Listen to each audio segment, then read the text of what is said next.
Hello and welcome to the fourth edition of the Kamra Sports Literature Festival. It's a festival where we are trying and hoping that we'll see a lot more of Indian sports writing that goes much beyond cricket, and it also chronicles some of the other equally important and equally popular games. Keeping this in mind, we have someone on the festival who's proving to be quite a regular since he's already won an award as well. It's Anindya Dutta with his book, Advantage India, the story of Indian tennis. Anindya, thank you so much for joining us today. Well, it's a And pleasure to be here, and yes, thank you for the award for Wizards at the last festival. It was a surprise, and it was a good reward for the amount of work that a writer does to write books.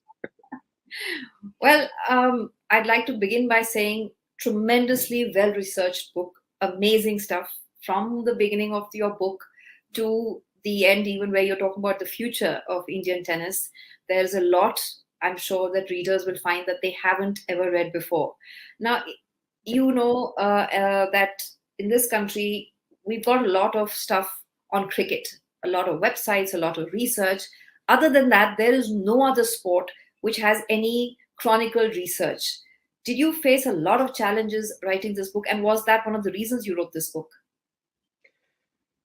When I started writing the book, when I was commissioned to write it by Westland, I knew it was going to be a challenge, and didn't know the extent of the challenge because there was very little material, as you said.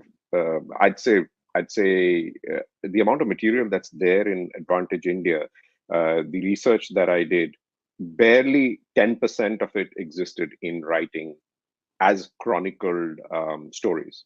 The rest came from pure research where, I don't think sitting in Singapore, I would have been able to do this at a time if there wasn't the internet, because it's just impossible. I spent, by my estimate, something like 300 hours on the British newspaper archive online, because Okay. it's one of the very few places where actual accounts of matches exist in a searchable form Mhm. across newspapers in the UK, which, Wimbledon being as important as it always has been for Indian tennis, every Indian player of note went to England in the summer to play. So, if not Wimbledon, at least the tournaments around that would Mm. have them mentioned at some point in time. And a lot of the time, I worked backwards from there, worked backwards from score lines, which I found, went back and researched the people they played with, and sometimes in their books or accounts of them, there was mention of their opponent. Wow. So it was just an enormous task, but hugely rewarding, I have to say. Anindya, we like your book. I'm going to ask you questions in the order in which you have written. So I want to start with the players up to the 50s, and you have some really fascinating stories. From like Kota Ramaswamy to the Faizi brothers, and then another character called Rainbow Hadi. Yeah. A lot of these stories are like uh, it's not just the player. There's a lot of a story behind the player. Getting that, and out of these, which was the stories that really stood out for you? Um, it's interesting you say that, because as far as my writing goes, that's what I'm interested in. I'm interested in the backstories of the players, because just writing down what they did, the matches they won, Mm. would be not very different from reading match reports if they were to exist. But for me, what's very important is the stories behind in their lives, the impact that they had, because these were remarkable people, especially in the early years of Indian tennis. People don't realize that Indian tennis actually started um, 7, 8 years after Wimbledon, in Lahore, at the Punjab Lawn Tennis Championship. Uh, the same year, and you'll find this, I mean, I'm sure you've seen this, but I think readers will find this interesting, that in the same year that an Indian woman first played tennis in a tournament in India was the year when women's tennis was introduced in Wimbledon. So there's just so much history which was unknown, and all these players had lives outside tennis because they were all amateurs, and a lot of them crossed over the national the whole independence movement, leading up to the independence movement. So it was just fascinating. Anindya, on this chapter of Mohammed Sleem, one of my favorite chapters, and one of the chapters where he is perhaps the greatest superstar ever. One felt that it lent itself to a book. Do you think at some point it could lend itself to a book, or is there not enough information there? I don't think I could take that project, given how difficult it was to get the data that and the stories that I needed for the chapter. I think it's going to be a very tough task to write a book on Mohammed Sleem. Although I agree with you that his life demands it, so it would be nice. Maybe somebody will do a biopic someday. Give us a short description of Mohammed Sleem for those millennials who might not know his relevance to Indian tenants. Well, Mohammed Sleem was. Let's see the bullet points. So he went up to number 7 in the world. He was the first Indian to get to the top 10 in singles. The next person to get there was Ramanathan Krishnan, who went to number 3 in early 1960s. And Mohammed Sleem, just to give some context to it, did that in 1921. So in 1921, he was also a part of the team, the first ever Indian Davis Cup team that went to play in the Davis Cup, got to the semi-finals of the Davis Cup, and in the quarterfinals, they beat France, which was the greatest team in the world. And the players representing France are even today revered in France and worldwide as the Four Musketeers. One of the names which people will even today know is René Lacoste, and they will know him because of his clothing brand. But they might not know that he was one of the greatest tennis players in history. And so Slim did that. He was just an amazing player. On top of which, he was a barrister. He became a barrister at the age of 18. He continued playing until the age of 42, where he was competing, winning tournaments in England when he was 42. He then went back. He was one of the judges in one of the most famous court cases in pre-independence India at that point in time, the Punjab conspiracy case. I mean, he just lived a very full life. And the last story that I have, which I think was incredible, was that at the age of 80, he played a friendly match against Khushwant Singh and beat him 6-0, 6-0. That would have been something to watch. Exactly. Talk about Ramanathan Krishnan, because again, lots of anecdotes, and a lot of people call him the greatest ever. In your writing, in your research, do you agree with that? And does he still hold that title? Look, I think if you look at what Indian tennis has gone through, if you look at the results that players have had over the years, we've not had a singles player of that class since Ramanathan Krishnan. Any way you look at it, he went to number 3 in the world. I mean, when was the last time any Indian dreamt of an Indian in the top 50 in the world, right? That shows you he beat everyone in the world who is well known today as multiple Grand Slam winners. It is just that he reached the Wimbledon semifinals twice, but he couldn't get through the semifinals, which is probably why he isn't revered at the same level as abroad as many of the tennis players you hear of. So if you look back at that and you look at everyone who's played singles, which should be the benchmark to see how good a tennis player is, in that case, there is no doubt about the fact that Ramanathan Krishnan is the best singles player India's ever had. I asked this question to Leander, and I didn't mention anyone. I just asked Leander, who was the greatest tennis player India's ever produced, and without blinking an eye, he said Ramanathan Krishnan. Wow. So So I think it's widely accepted. Yes.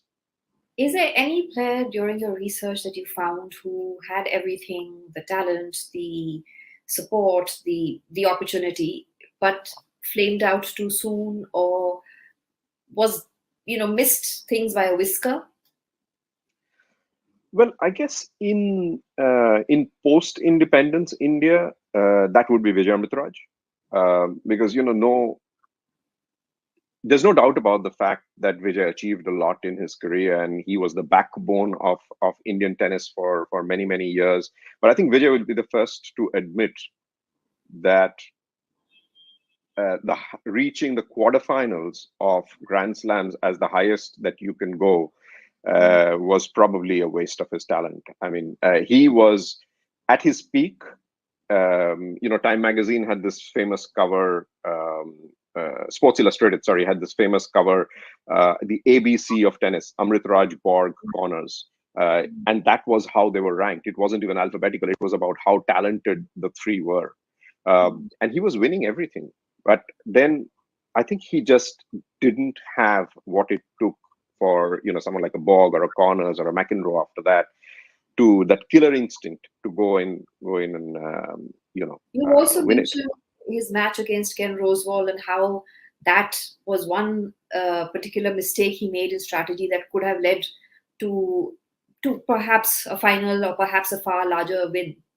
Is was Yeah, Are you looking for examples like that where he's concerned? yeah. There have been there have been a few. Vijay himself spoke to me many years ago about one of the Wimbledon quarterfinals where it was his path to the finals. I think Roscoe Tanner was the only one he was going to meet if he beat Connors, and then in the fifth set he couldn't, and he just sort of let it go. And of course, those are the things which eventually determine who goes to a different level, right? So he had the talent, and I think he would fit what you were asking. But there's one more person I just wanted to mention, which is not necessarily any fault of their own, but Ghaus Mohammed. Um, Pre-independence India, 1939, last Wimbledon. Ghaus Mohammed playing against Bobby Riggs, who went on to win that tournament. Um, the first two service games, Bobby Riggs, who was the world number one at that point in time, could not touch a single serve. Every one of those was an ace from Ghaus Mohammed. The thing with Ghaus Mohammed was he was one of the very few people at that point in time who had a very strong one-handed backhand, and his down the line was extremely difficult to play. So what Bobby Riggs did, and he had come in with a plan, was that the entire match he played shots on Ghaus Mohammed's forehand, which was his weak shot, and just mentally he collapsed. So I read an interview with him years later where he said, "Look, that was my best chance, and mentally I collapsed." And then, of course, the Second World War came, and the best part of his life was gone. He went back in '47, I think, and that was the last time he played. He reached the quarterfinals, but that was the highest any Indian went until Ramanathan Krishnan. You're talking about the collapse of mental health, even in your chapter on Bengal twins, where you're writing about Premjit Lal and Jaideep Mukherjee, and you've described a lot of the matches and a lot of. It seems to be a thread. Maybe I'm oversimplifying this. A thread of going till the reaching near the peak or whatever you would call it, and then because of mental issues or not enough strength, not being able to see it through. Did you find in your research that this was a thread that we saw with a lot of the top Indian tennis players? I think it is a factor. Mental strength is a huge factor in elite sports, and it is mental strength which takes you beyond a certain level. I'm not going to talk about Novak Djokovic here for obvious reasons, but that is something which is very evident in a Djokovic or a Nadal. In terms of it is their mental strength which lets them take that extra step, which is what makes them the champions that they are. So I think mental strength is an issue. The one thing that I'll say is for the early Indian players, they didn't have the same opportunities as the Australians did, in terms of the backstop support, the financial support, etc.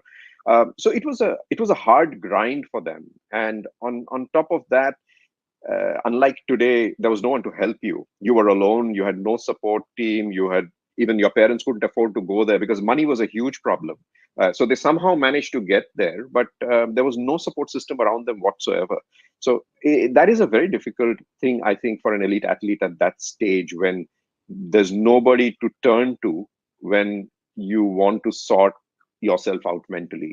And that perhaps was one of the reasons. So it's linked, I think, to the financial issues which have always been there for Indian players. Anindya, I'd like to go a little bit into women's tennis. And for me, two players who really stood out. I mean, there were lots that you've written about pre-independence, post-independence, and fascinating stories. But for me, Rajkumari Amritkaur, not just because of the player that she was, but what she did for Indian tennis later through the academy, through coaching. And the other is Khanum Haji. For Khanum Haji, to come back at the age of 35 after 9 years and make a comeback and win a national championship. Tell us a little bit about them, and if there were any other characters that stood out for you in women's tennis. Well, Khanum Haji was actually the first Indian woman to win a national championship in 1947. And before that, there were all British origin, the women who were there, who had won tournaments, and she won the first national grass court championship played at the South Club in Calcutta, and she went on to win it for the next 2 years, and then she went off, got married, wasn't around, and then at the age of 35, she comes back, and she again starts winning. So it's just incredible. And then not only did she win that year, she won a whole bunch of tournaments in Western India that year, and then she went and won. I think it was in Bombay, a golf tournament. So she's just an incredible sports person. And Rajkumari Amritkaur is very interesting because you rightly say that her tennis career was one thing, but years later in independent India, she comes back as a cabinet member of Jawaharlal Nehru's cabinet, and she starts this Rajkumari Amritkaur coaching scheme. Now, there was no national coaching scheme around at that point in time. It not only covers tennis, which was what she played, but it covered everything. I mean, it was across sports, and what it entailed was very, very interesting. Not only was money and effort put into building a coaching infrastructure at the ground level, but she brought in foreign coaches. And you're talking about 1954. Okay, she brought in foreign coaches to work with the national players and with the trainees. She then brought in foreign players along with the All India Tennis Association. Actually, more than the All India Tennis Association, it was the South Club which led this in Calcutta.